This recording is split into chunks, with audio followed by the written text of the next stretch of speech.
Al entrar en esta temporada de celebración para nosotros como creyentes, nos enfrentamos a una oportunidad y una responsabilidad que creo que es única en la temporada, y es estar listos para hablar el Evangelio a las personas que están a nuestro alrededor que no conocen al Señor Jesucristo. ¿Escuchaste de Travis? La comisión de Jesús de ir por todo el mundo y hacer discípulos, bautizándolos y mandándoles que hagan todas las cosas que yo os he mandado. Este es nuestro encargo. Por eso estamos aquí. En este mundo. Ser ministros de la reconciliación con un mensaje de reconciliación con Dios. Para que los pecadores se salven. Hablamos de eso, de ser salvos. Una de las personas que se bautizaron esta noche hizo referencia a ser salvo. ¿De qué estamos hablando? ¿Qué es lo que queremos que la gente salve? Esa es la pregunta que apremia. La respuesta a esa pregunta, en lo que concierne a las Escrituras, es una respuesta simple. Queremos ver a la gente salvada de la vida eterna. Castigo. Castigo eterno. Un castigo que nunca termina. Consciente. Existencia. Vida consciente. En un cuerpo resucitado y apto para la eternidad. Castigo. La Biblia habla de eso como ocurriendo en un lugar que conocemos como el infierno. En el Antiguo Testamento, la palabra Seol hace referencia a ello de manera general. En el Nuevo Testamento, la palabra Hades a veces es con referencia a eso, pero siempre la palabra infierno viene de la palabra griega Gehenna. Habla de lo que el libro de Apocalipsis llama lago de fuego, donde las personas son castigadas y atormentadas para siempre. Creo que, más o menos cómodamente, distanciarnos de esa realidad. Ciertamente, en general, en la iglesia, se mira sobre, pasó de largo, ignorado. Hay quienes dicen ser predicadores que nunca hables del infierno, no hablarías del infierno. Evítalo a toda costa. Cuando la verdad del asunto es, ¿debería ser lo primero de lo que hablemos? Cuando hablamos del Evangelio, se trata de la salvación del infierno. La doctrina del infierno, la verdad del infierno, la realidad del infierno ha encontrado su camino en el pensamiento de nuestra cultura. Según la última encuesta que pude encontrar, 75% de personas que viven en Estados Unidos creen en el infierno. Creen que hay un infierno. Es decir, la influencia del cristianismo. 75%. De ese 75%, 4%. Creer. ¿Hay alguna posibilidad de que alguna vez vayan allí? Así que hemos entendido nuestro punto de vista. Hay un infierno. Pero no hemos entendido el punto de que te diriges allí. Ya. Ese es el problema. Vivimos en un mundo donde el pecado es libre. Explotados. El pecado es una parte tan importante de nuestra cultura que todo pecado imaginable es aceptable. Exceptuar la pedofilia. Ese es el último pecado. Izquierda. Y tú miras el ultraje, al menos en el mundo del atletismo, sino en la Iglesia Católica Romana, por el pecado de pedofilia. No encuentras esa indignación por el adulterio. No encuentras esa indignación por homosexualidad. No encontramos esa indignación por mentir, engañar, robar, etc. El asesinato sigue siendo inaceptable. a menos que la persona no merezca vivir. El asesinato de un niño sigue siendo un atropello. Pero estamos muy acostumbrados a pecar. Y nos sentimos muy cómodos con el pecado. Y, en consecuencia, la sociedad tiene muy pocas consecuencias que impone a las personas por el pecado. Así que cuando la gente crece en un mundo en el que las cosas que antes se definían como pecado ya no se definen como pecado, y los comportamientos no tienen consecuencias. En la sociedad, donde, por ejemplo, cuando Junior llega a casa a la edad de 12 años y le anuncia a su madre que es homosexual, se convierte en una defensora de los homosexuales. Absolutamente ninguna consecuencia para ese tipo de inmoral comportamiento. Hay un sentido distorsionado del bien y del mal y una comprensión distorsionada de la justicia. No sabemos lo que es el pecado.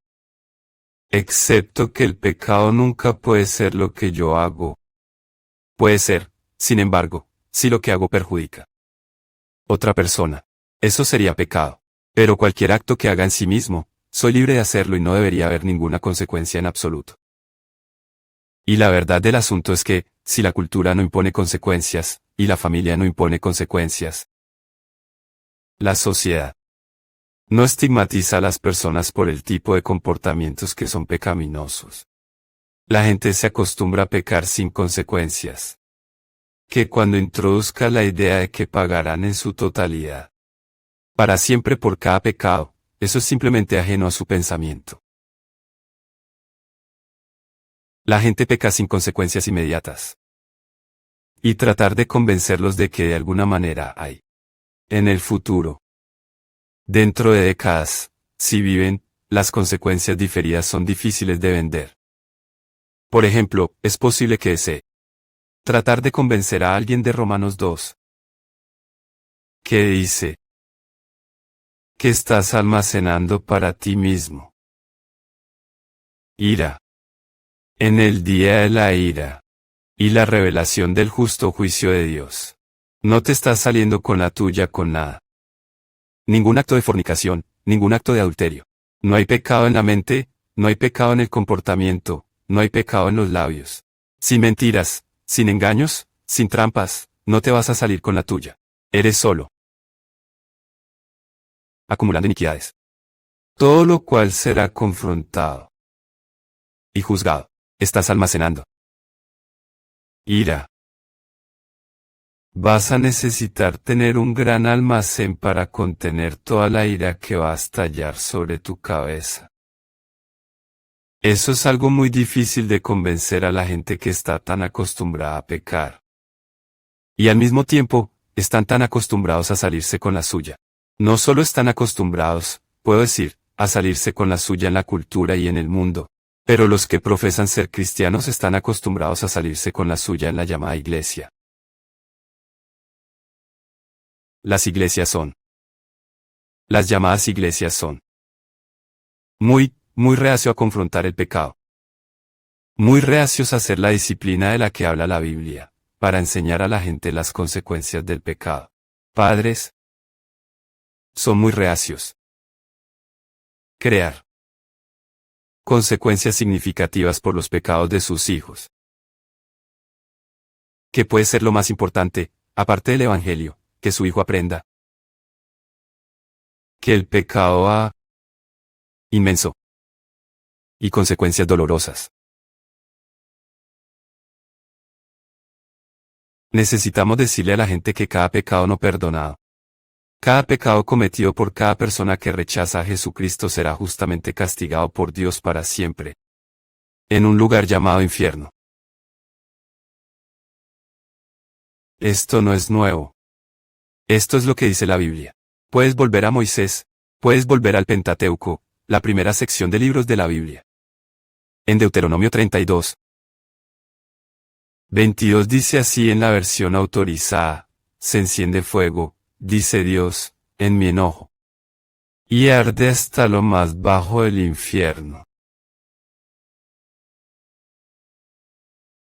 16/11 versión King James. Lo dejó claro, incluso desde el principio, que la ira de Dios Metido en el infierno.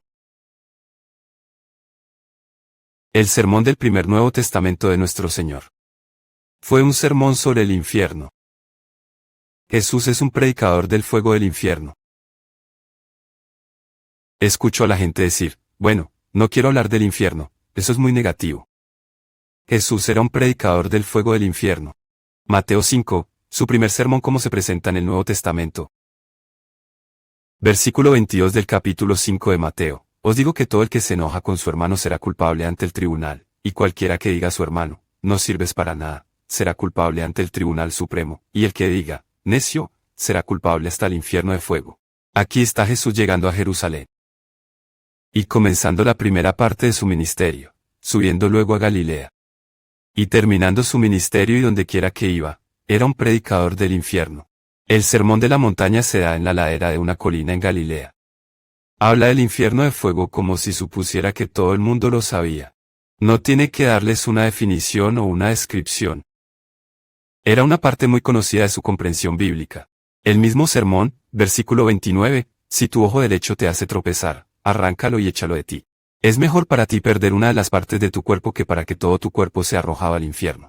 Versículo 30, si tu mano derecha te hace tropezar, córtala, échala de ti. Es mejor perder una parte de tu cuerpo que todo tu cuerpo se vaya al infierno. En el capítulo 10 del libro de Mateo, ese versículo tan familiar, que se cita a menudo, y volveremos a ello en un momento, Mateo 1028. Donde leemos esto, no temáis a los que matan el cuerpo, pero no pueden matar el alma, dice nuestro Señor, sino temed a aquel que puede destruir el alma y el cuerpo. En el infierno. En el capítulo 11 habla del infierno de Mateo, en el capítulo 18 habla del infierno. Habla del infierno en capítulo 23. Varias veces. Dice que los fariseos son culpables de producir hijos del infierno y que ellos mismos son hijos del infierno. Sí, Jesús fue un predicador del fuego del infierno. Cuando hablamos de salvación, la palabra tiene que ser usada. Hay que usar la palabra, porque estamos hablando de rescate. Salvación es una palabra que significa liberación, o rescate, y la pregunta es, ¿de qué? Contemporáneo. Tipo de cristianismo corrompido ofrecería muchos, e incluso material. Sustitutos del infierno.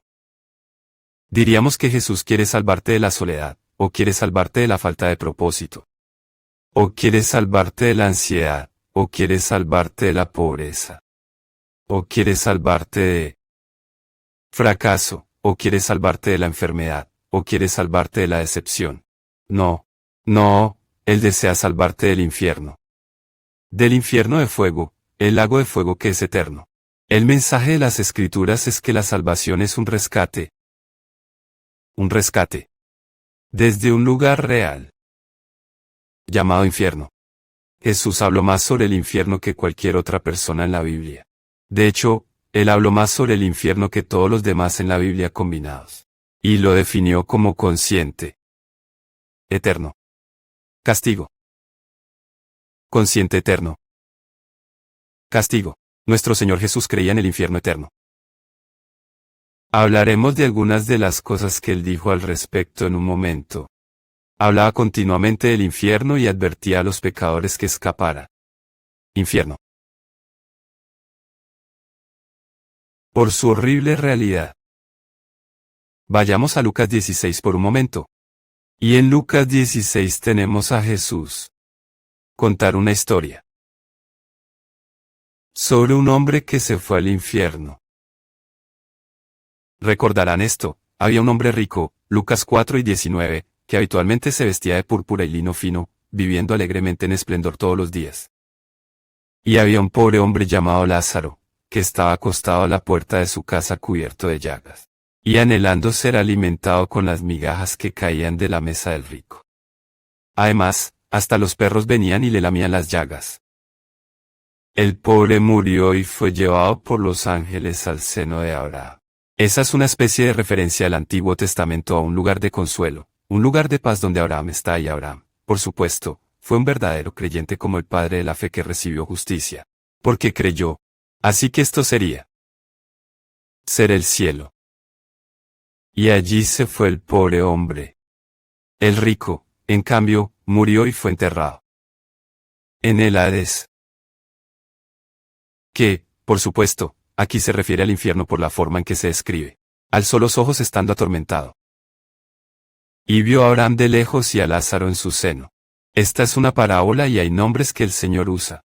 No suele usar nombres en las parábolas, pero en esta ocasión lo hizo. Usó el nombre de Lázaro.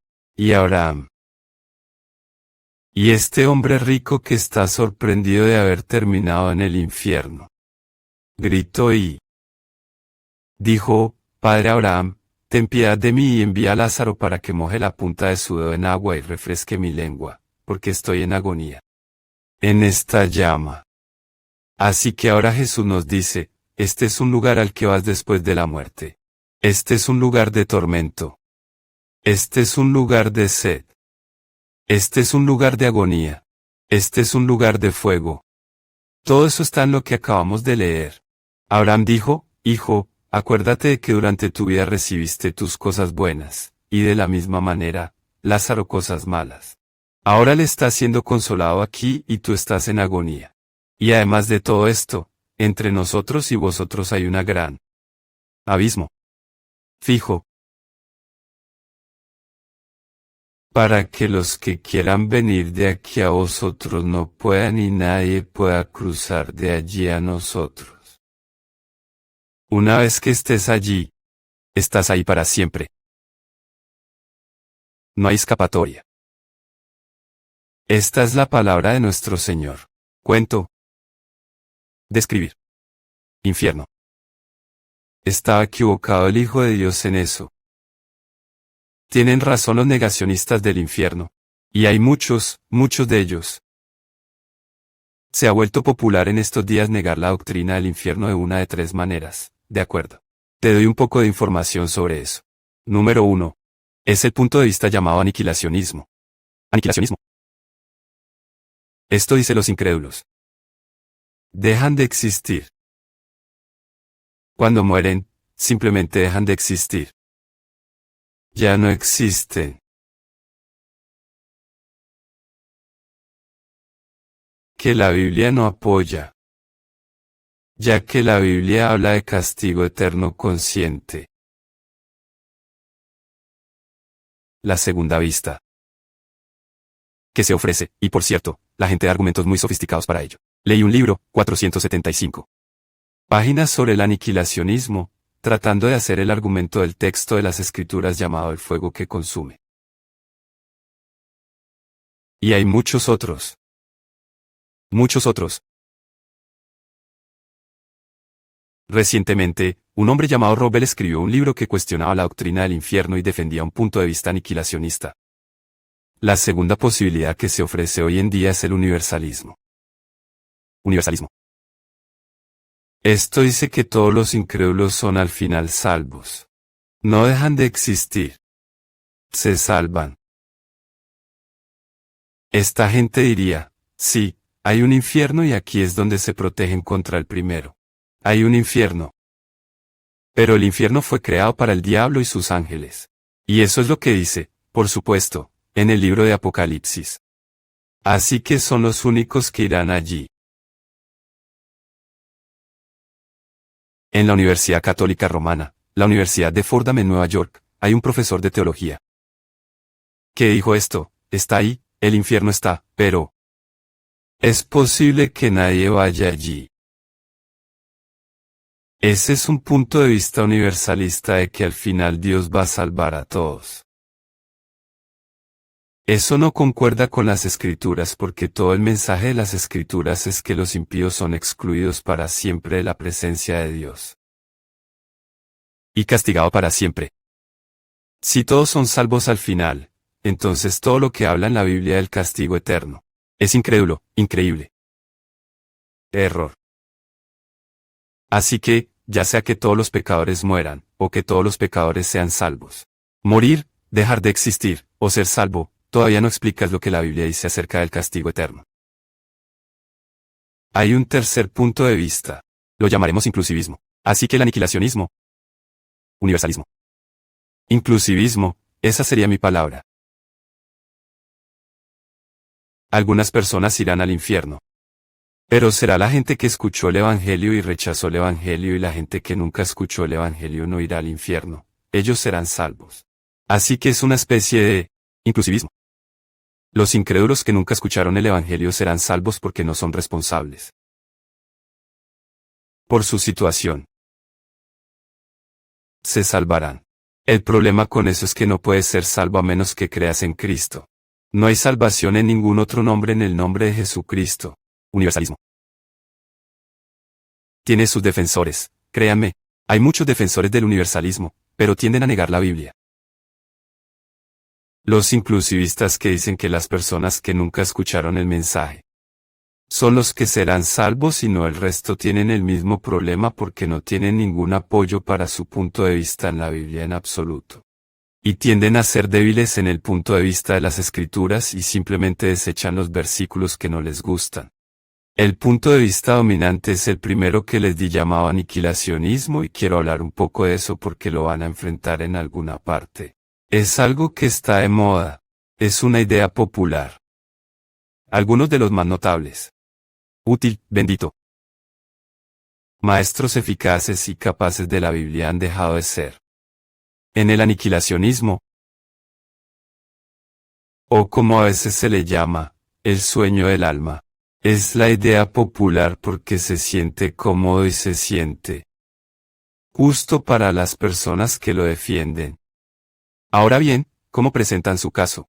¿Cómo se argumenta que los incrédulos simplemente están borrado, exterminado, aniquilado para siempre? Su primer argumento proviene del versículo que les leí en Mateo 10. Versículo 28, temed a aquel que puede destruir tanto el alma como el cuerpo en el infierno. Tienden a ir allí y les gusta la palabra destruir. Muy bien, quieren usar la palabra destruir. Quédate conmigo porque te va a ser útil. Esa es una palabra griega, apolomía. Apolomía. Eso puede sonar un poco familiar en su oído porque en Apocalipsis 9:911 a Satanás se le da el nombre de Apalia, el destructor. Apóyime es la palabra destruir. Pero no es el único. Es decir, esa no es la única posibilidad. Pero dicen. Esa palabra dice que los que están bajo el juicio de Dios será destruido. Tanto el alma como el cuerpo, en el infierno. Para que fueran al infierno y luego fueran aniquilados y exterminados. Aniquilado para siempre. Ninguna existencia. Es esa la interpretación correcta de esa palabra. Afortunadamente, tenemos esa palabra 80 veces en el Nuevo Testamento. Así que tenemos una buena comprensión de cómo se usa el verbo apolome. Tiene un significado muy amplio. En Mateo 2 y 3 es la palabra usada. Donde dice en ese versículo, Herodes deseaba destruir al bebé. Herodes no estaba pensando en aniquilación del alma. Estaba pensando en el asesinato.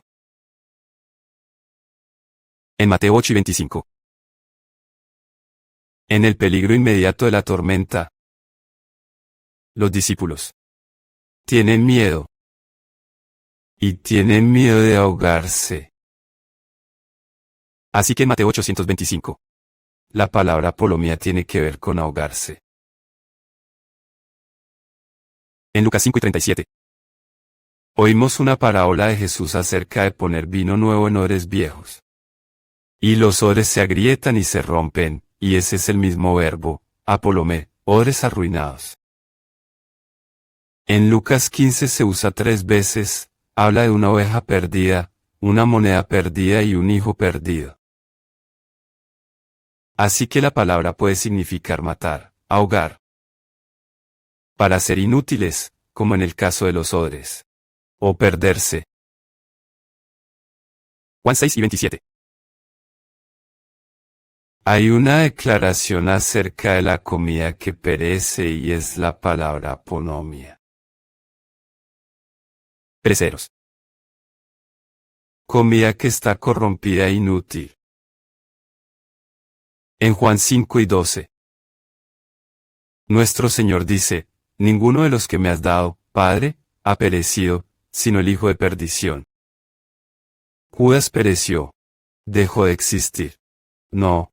Jesús dijo que no dejó de existir, sino que se fue a su propio lugar. Se fue a su casa. Aquí hay uno. Algunos de ustedes pueden experimentar esto personalmente, yo sé que yo puedo. Lucas 21 se refiere a la pérdida de cabello. Sí, Austin, puedes lidiar con eso, ¿no? Puedo tener un testigo. En Hechos 8 y 20. ¿Recuerdas el enfrentamiento entre Pedro y Simón el mago? Y Simón es tratando de comprar el Espíritu Santo y Pedro dice, que tu dinero perezca contigo. Romanos 2 y 15. No destruyáis con comida aquel por quien Cristo murió. En Marcos 14, 4 se usa de perfume. Que se derrama. Porque se ha desperdiciado este perfume. Dice Judas acerca de derramar perfume sobre Jesús. Por lo tanto, es posible traducir la palabra destruir. Pero no es la palabra para aniquilación. Obliteración, inexistencia. Además, en Mateo, capítulo 3, versículo 12. Llamados de las Escrituras. Infierno. Lo insaciable. Fuego. Así Mateo 1038, temed al que destruye el alma y el cuerpo en el infierno, es un fuego. No se apaga. Y no se apaga. Porque siempre lo ha hecho. Combustible. En el capítulo 14 del libro de Apocalipsis. Versículo 9. Si alguno adora a la bestia y a su imagen, y recibe una marca en la frente o en la mano, beberá el vino de la ira de Dios mezclado con todas sus fuerzas en el cáliz de su ira. Será atormentado con fuego y azufre en presencia de los santos ángeles y en presencia del Cordero, y el humo de su tormento subirá por los siglos de los siglos. No descansa ni de día ni de noche. Humo eterno. Y sin descanso. Día y noche. Para siempre.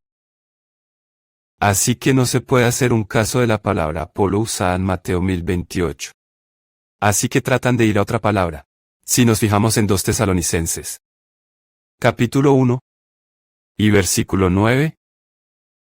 Dice, estos, es decir, los que no obedecen al Evangelio del versículo 8, los que rechazan el Evangelio. Estos pagarán el castigo de la destrucción eterna. Estos pagarán el castigo de la destrucción eterna. Esta no es la palabra polome, esta es una palabra diferente. Aletros. Aletros. El castigo de la destrucción eterna. Sugieren que la destrucción eterna, significa que eres destruido para siempre, que dejas de existir. Eso no es lo que esta palabra significa necesariamente. 1 Corintios 5, 5 usa la misma palabra y dice, he decidido, hablando de un pecador en la iglesia, un creyente profesante que peca en la iglesia, he decidido entregarlo a Satanás para la destrucción de su carne, para que su espíritu sea salvo. Bueno, obviamente no es la aniquilación de su carne. Él no es un espíritu incorpóreo que entonces, en un estado incorpóreo, se salvaría. Así que la destrucción de la carne significa algún tipo de devastación. Pero no significa necesariamente aniquilación. Además, en este versículo 9, estos pagan el castigo de la destrucción eterna lejos de la presencia del Señor y de la gloria de su poder, lo que significa que son colocados en algún lugar. Lejos de Dios. No puede significar la aniquilación del cuerpo físico de una persona en 1 Corintios 5, 5 y no significa la aniquilación del alma y el cuerpo de la persona aquí porque se refiere a un lugar donde estarán lejos de Dios. Así que solo digo que tienen dificultades para tratar de defender su caso con palabras. Con palabras. Quizás un versículo que lo unirá todo es un Timoteo 6, 9. El último capítulo de 1 Timoteo. Dice, los que quieren enriquecerse caen en tentación. Nosotros conocemos este versículo, y lazo y muchos deseos necios y dañinos, que sumergen a los hombres en la ruina y la destrucción. Ahora, ¿crees que eso significa la aniquilación absoluta? Inexistencia. No. Lo que está diciendo es que si te metes en una situación en la que quieres hacerte rico, vas a quedar atrapado en las tentaciones y trampas que te van a llevar a la insensatez y al daño. Deseos que hundirán tu vida en la ruina total. No la aniquilación. Por cierto, ruina aquí. En 1 Timoteo 69 sayatros y destrucción. Proviene del verbo apoyomis. Así que ambas palabras se usan aquí para referirse a algo diferente que aniquilación. Así que algunos de estos textos, si conectas los puntos, concluiríamos esto. Ambas palabras significan la ruina de alguien para un propósito o función útil. La ruina de alguien para un propósito o función útil. Propósito o función, la ruina de un odre de vino, la ruina de la comida que perece, la ruina de una vida destruida por el amor al dinero y las tentaciones que vienen con él para cualquier propósito útil, un alma arruinada, un alma destruida en cuanto a su utilidad, no a su existencia. Es por eso que dije esta mañana, y lo digo otra vez esta noche, el infierno es visto mejor y más claramente por la palabra griega Gehenna, que es una palabra que proviene del valle de Hinnom. El valle de Hinnom, justo al este de Jerusalén y un poco al sur, ha estado allí muchas veces. Es el lugar en la antigüedad donde estaba el basurero de la ciudad y era un fuego ardiente que nunca se extinguió. Y se convirtió en la metáfora por el lago de fuego, por el infierno. Lanzaste lo que era inútil a la basura, en el fuego. Cuando era niño, al crecer, todos en mi vecindario tenían un incinerador. Teníamos un incinerador antes del smog. No había camiones de basura. Quemamos todo en un incinerador. En la parte trasera de la casa. Todo lo que era inútil, todo lo que había que desechar. Y parecía que siempre estaba ardiendo día tras día. Un alma arruinada para siempre por ser útil a Dios. Teniente. Un estropeado. Imagen, de la que hablamos esta mañana, es arrojada a la eternidad. Montón de basura. Los fuegos ardientes de la Gehenna. O el infierno. De eso es de lo que hablan esas palabras, no de aniquilación. No se puede argumentar eso. De las Escrituras. En Mateo capítulo 26. Creo que es verso 24. Jesús está hablando de Judas. Y dice, el Hijo del Hombre ha de ir tal como está escrito de él, dice esto en el aposento alto. Comunión con sus discípulos. El Hijo del Hombre ha de ir tal como está escrito de él, pero, ay del hombre por quien el Hijo del Hombre es entregado, hubiera sido bueno para ese hombre si no hubiera nacido. ¿Por qué diría eso? Habría sido bueno para ese hombre si no hubiera nacido. ¿Por qué? Por las consecuencias que están a punto de llegar a él. No importaría si iba a ser aniquilado, si iba a ser exterminado.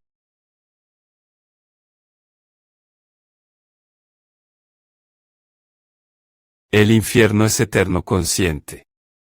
Castigo. No hay forma de evitarlo. Ahora, por un momento, quiero que vayas al capítulo 25 de Mateo. Basta de tratar de responder a esas preguntas. Argumentos poco convincentes. Entiendo la emoción que hay detrás. Pero quiero que mires Mateo 25, 46. Porque esta es una paralelo. O paralelo contrastante.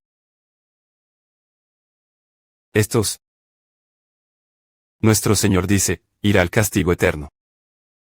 Pero los justos, a la vida eterna. Ambas palabras eternos son idénticas. Son lo mismo. En el idioma original, Por lo tanto, sí. El infierno no es eterno, ¿adivina qué? Tampoco lo es el cielo. Esos irán al castigo eterno. Los justos irán a la vida eterna. Si hay vida eterna. Luego está el castigo eterno. Deshazte del infierno. Y tienes que deshacerte del cielo como si fuera para siempre. ¿Estaba nuestro Señor equivocado acerca de esto? ¿Tienen razón los críticos? ¿Tienen razón los que niegan el infierno y el Señor está equivocado? Si el Señor estaba equivocado, ¿por qué estaba equivocado? Era ignorante de la verdad. Si Él lo fue, entonces Él no es el Señor de todo. Él no es el camino, la verdad y la vida. ¿O acaso solo parecía estar equivocado porque no podía encontrar la manera de decirlo de una manera que realmente pudiéramos entenderlo? No era tanto ignorante como inepto. No creo que quieras ir allí. No se equivocó. No era ignorante. No era incapaz de decir lo que quería decir. Permítame poner el caso donde realmente pertenece. ¿Quiso Jesús enseñar la aniquilación? Y de alguna manera meter la pata y enseñar lo contrario. ¿Qué está pasando aquí? Tenía la intención de enseñar la aniquilación y simplemente lo estropeó. Tontería. Afirmación adicional de la realidad del infierno. Desde otras perspectivas. Háblalo un poco de esto contigo. Hay mucho que se podría decir sobre esto. Hay un pastor en la costa este que predicó 76 sermones de 1 hora de duración sobre el infierno. Eso vaciaría una iglesia. ¡Wow! Miren, surge cuando aparecen las escrituras, y U10 lidian con eso. Uno es suficiente para presentar el caso. Pero déjame darte un poco. Perspectivas que ayudarán. En primer lugar, adoptemos una perspectiva racional, simplemente racional. Necesitamos usar nuestras mentes, Dios nos ha dado nuestras mentes para razonar correctamente. Satanás y los demonios. Será enviado al lago de fuego para siempre. ¿Por qué? Porque se rebelaron contra Dios. Satanás y 1/3 de los santos ángeles se rebelaron contra Dios, incrédulos. Rebelarse contra Dios. Los incrédulos no solo se rebelan contra Dios, sino que también estamos en la familia de Satanás. Juan 8, Satanás es tu padre, él dijo. Es de su padre el diablo. Los incrédulos están en esa familia. Y nos rebelamos como se rebelaron los ángeles y debemos recibir el mismo castigo que merece cualquiera que se rebele. El mismo tipo de castigo. La misma naturaleza de la pena. La misma duración de castigo. ¿Por qué nos comprometemos? Igualmente. Crimen. En el capítulo 20 de Apocalipsis. El diablo, versículo 10, que los engañó, fue arrojado al lago de fuego y azufre. Donde también está la bestia y el falso profeta. La bestia y el falso profeta son solo seres humanos. El último anticristo y su cohorte, el falso profeta, y ellos también están en el lago de fuego y serán atormentados día y noche por los siglos de los siglos. De modo que el tormento será para los demonios y Satanás. Ese tormento será para los hombres que se comprometieron a seguir a Satanás, es decir, la bestia y el falso profeta, y son solo 2 de todos los humanos que sufrirán el mismo destino que los ángeles rebeldes porque siguieron lo mismo. Crimen. Pecadores y ángeles caídos. Cometen el mismo crimen, comparten la misma culpa y reciben el mismo castigo. Ahora alguien dice, la sentencia realmente se ajusta al crimen. Bueno, estamos pensando racionalmente por un minuto. Bueno, el legislador determina eso, ¿no es así? El legislador determina eso. La ley que se escribe determina el alcance del delito y cuál es el castigo adecuado para el delito. Y Dios ha determinado que el crimen es lo suficientemente atroz, que debe ser juzgado de esta manera. Ese es siempre el obstáculo que la gente tiene problemas para superar.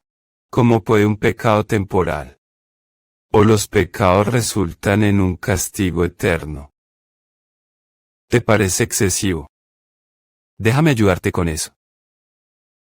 La cantidad de tiempo que un pecados es irrelevante. Si un pecador muere a los 15 años, a los 35 o a los 110, la cantidad de tiempo que un pecador peca es irrelevante. Crímenes contra el Dios infinitamente santo y exaltado son infinitamente malvados y el castigo corresponde al crimen. Infinitos crímenes contra un Dios infinito merecen un castigo infinito. Y aquí está la clave. Pecadores que se van al infierno. Nunca arrepentirse. Nunca se arrepienten. Siguen rebelándose. Todas las descripciones del infierno nos indica que lo es. Escuchen con atención. No es un remedio. Experiencia. No es correctivo. Justicia. Es retributivo. Justicia. Siguen odiando a Dios para siempre, de modo que el castigo nunca alcanza el pecado. ¿Lo entiendes? Es muy importante. En el infierno, siguen odiando a Dios. En el infierno, continúan maldiciendo a Dios. En el infierno, continúan burlándose de Dios y blasfemando contra Dios y odiando a Cristo. Así que el castigo nunca alcanza al pecado. Porque el pecador nunca, jamás, ¿entiendes eso? Es muy importante. La gente no va al infierno y luego nunca peca para siempre y simplemente es castigada para siempre. Van al infierno y siguen pecando para siempre. Por lo tanto, el castigo nunca puede alcanzar a la miseria. Es por eso que la Biblia en Marcos 3 describe esto como eterno. Pecado. Como pecado eterno. Déjame decirte algo. Yo creo que los pecadores son más pecadores en el infierno de lo que fueron en la tierra. Porque su pecado en la tierra es mitigado hasta cierto punto. Necesariamente mitigado. No todo el mundo puede ser tan malvado como él quisiera ser. Aquí porque hay consecuencias. Hay restricciones, hay expectativas. Pero en el infierno no hay ninguno. Todo el mundo es tan malvado como él puede ser. En Judas 7 dice que sufren un castigo de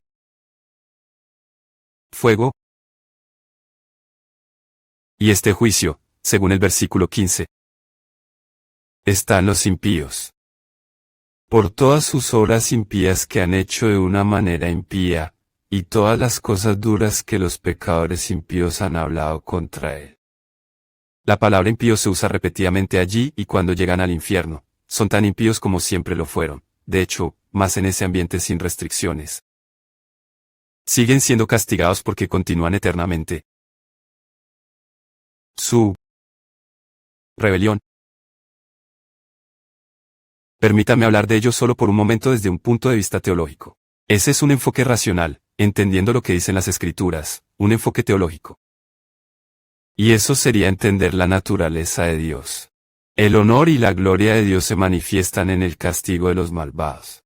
El honor y la gloria de Dios se manifiestan en el castigo de los malvados. Dios porque es santo y porque es absolutamente justo. Y solo debe castigar.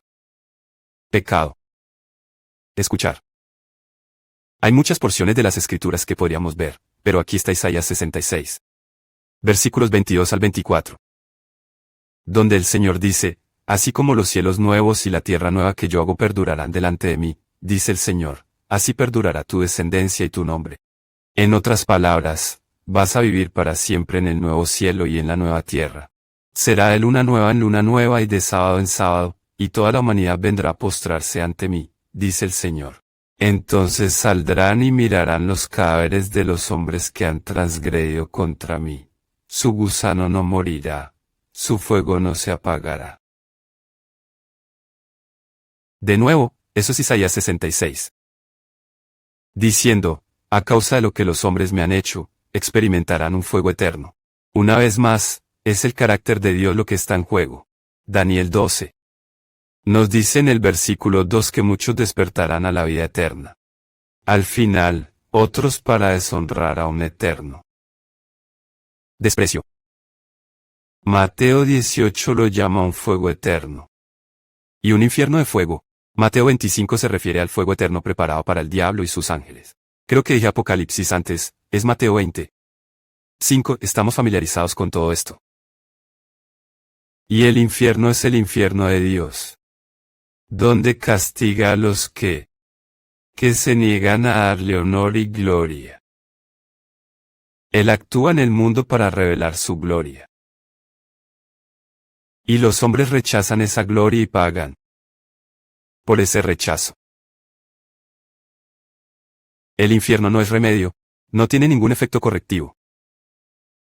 Permanecerán para siempre rebeldes que odian a Dios, que aman el pecado, blasfemos del Espíritu Santo, y desechadores del Señor Jesucristo.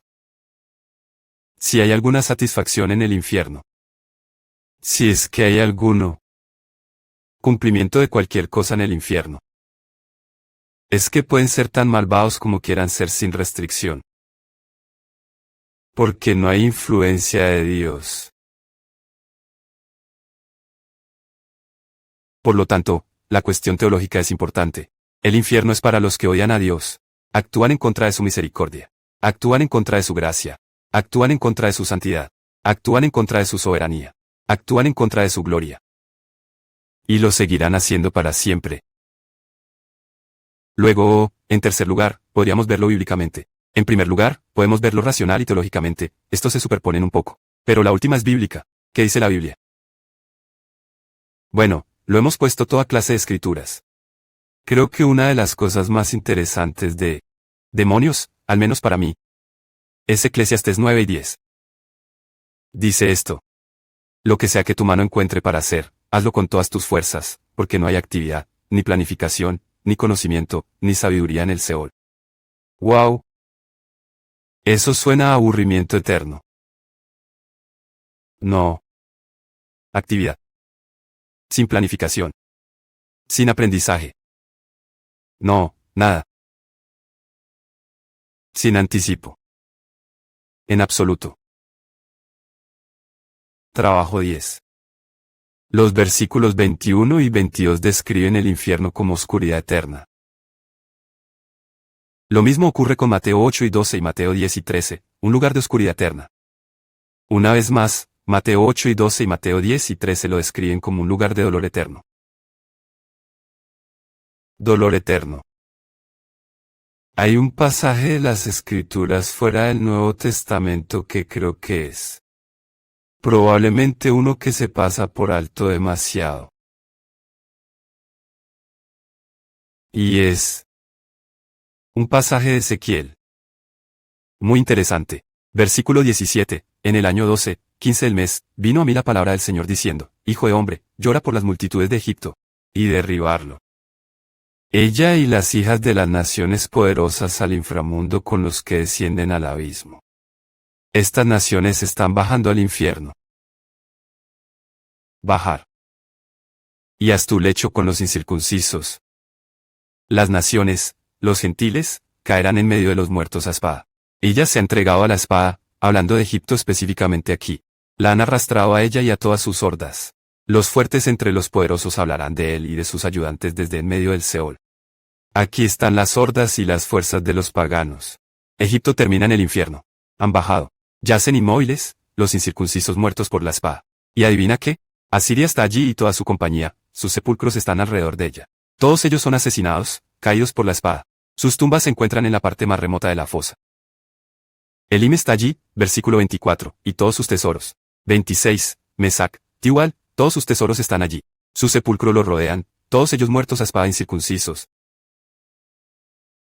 Ni yacen al lado de los héroes caídos de los incircuncisos que descendieron al Seol con sus armas de guerra y cuyas espadas fueron puestas debajo de sus cabezas, sino que el castigo por su iniquidad reposó sobre sus huesos. En otras palabras, judíos, gentiles, todos están allí. Edom está ahí. Los jefes del norte, versículo 30, están allí. Los sidonios están allí. Todos van a estar ahí. Y cuando llegue Egipto, versículo 31, ellos van a ver. Están todos ahí. Están todos ahí. Aunque infundo el terror de él en la tierra de los vivientes, pero se le hará acostarse entre los incircuncisos y entre los muertos a espada, el faraón y todas sus multitudes, afirma el Señor Dios. Todos van a terminar en el infierno. ¡Qué dramático! Imagen. Y estarán allí con una identidad que es reconocible. Verán llegar al faraón. La Biblia habla del infierno con palabras muy específicas: agonía, destierro, azufre, maldición, oscuridad, privación, destrucción, angustia, fuego, rechinar de dientes, culpa, desesperanza, soledad, dolor, sufrimiento, presión, prisión, castigo, ruinas, separación, vergüenza, desprecio, humo, azufre, tormento, aflicción, montón de basura, llorón, todo para siempre. Hay muchos caminos al infierno, muchos caminos al infierno. En cierto sentido, todo pecador va allí por el camino de sus propias decisiones pecaminosas. Muchos caminos al infierno, cualquier pecado, cada pecado crea un camino que llega al infierno. Puedes ir por el camino del orgullo, o puedes ir como pedófilo. Puedes ir como un líder religioso santurrón, o puedes ir como ayudante de Adolf Hitler. Muchos caminos al infierno. Por otro lado, solo hay una forma de escapar del infierno, ¿verdad? Solo de una manera, porque de tal manera amó Dios al mundo, que ha dado a su Hijo unigénito, para que todo aquel que en él cree, no perecer, pero tienen eterno vida. 1 Tesalonicenses 1:10 dice: Jesús nos rescata de la ira venir, de la ira venidera. Quiero terminar volviendo a la historia que Jesús contó en Lucas 16, brevemente. Detenemos la historia en el versículo 26, pero quiero que lo terminemos. Retójalo en el versículo 27. La última palabra en el versículo 26 fue: cuando estás allí, no puedes irte. Nadie puede venir de allí al cielo y nadie del cielo aparecerá allí. Pero en la historia, la parábola que inventó Jesús, el hombre rico que será atormentado en el infierno. Está suplicando a Abraham. Y dice: te ruego, Padre Abraham, versículo 27. Envíalo a la casa de mi padre. Enviar. Lázaro de vuelta. Tengo 5 hermanos. A fin de que les advierta, para que tampoco ellos vengan a este lugar de tormento.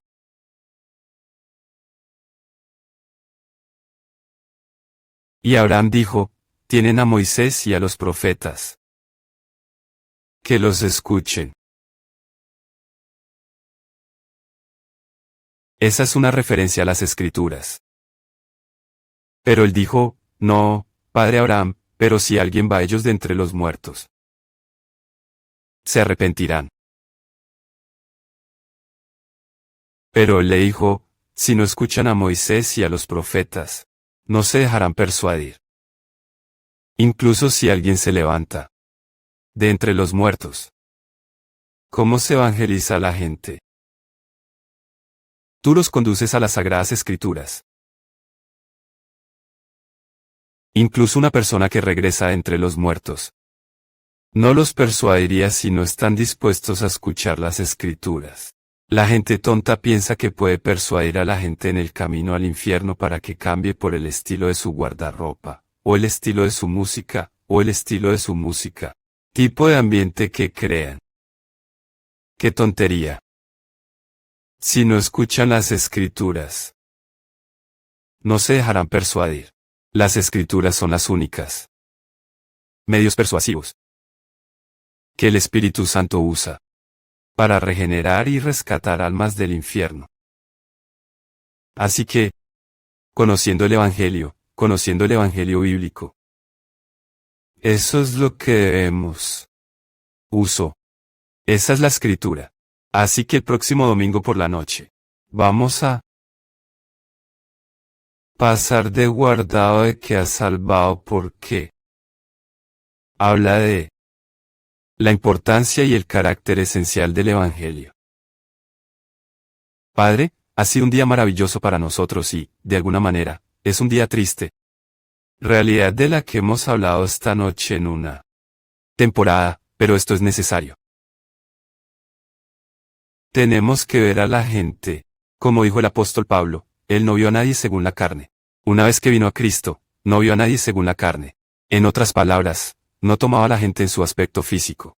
Cara. No los veía como seres físicos. No se trataba de su guardarropa, ni de su estilo de vida, o sus posesiones. No vio a ningún hombre según la carne. Ayúdanos a verlos a todos como almas eternas que perecen. Se dirigió a los horrores del lago de fuego. Y eleva nuestra pasión, nuestra compasión, nuestro celo, para suplicarles, para escapar del fuego, que hagamos lo que Judas dice, que agarremos a la gente y arrebatar. Marcas de la quema. Danos esa oportunidad incluso en estos días a medida que avanzamos en la temporada navideña. Ayúdanos a entender los horrores de lo que les espera a los que no conocen al Salvador y nos dan un celo fresco y nuevo para sus almas. Que seamos instrumentos que tú puedas usar para llevar a muchos al Salvador, incluso en esta temporada.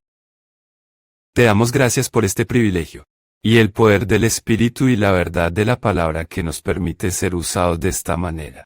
En el nombre de Cristo. Amén.